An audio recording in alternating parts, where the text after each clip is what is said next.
আমরা 31 পয়েন্টের উপর ভিশনারি টার্টিং ইউথ ফোরাম থেকে আমরা কাজ করেছিলাম।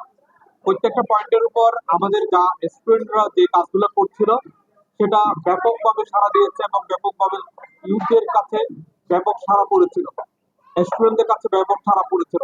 আমরা চাই বিপ্লব পরবর্তীতে দেশ এখন নির্বাচন পরবর্তীতে একটা সরকার গঠিত হয়েছে, দেশ এগিয়ে নেওয়ার ক্ষেত্রে আমরা জাতিগতভাবে আমাদের জাতীয়তাবোধকে সামনে রেখে আমাদেরকে এগিয়ে যেতে হবে। এগিয়ে যাওয়ার জন্য আমরা যে প্ল্যাটফর্মটা তৈরি করেছি NIH nationalist innovation hub, nationalist innovation হাবের মাধ্যমে আমরা সেই কাজগুলোকে এগিয়ে নিয়ে যেতে চাই। এই কাজগুলোকে এগিয়ে নিয়ে যাওয়ার ক্ষেত্রে আমাদেরকে সকলের ঐক্যবদ্ধ প্রয়াস থাকতে হবে, সকলের সহযোগিতা প্রয়োজন।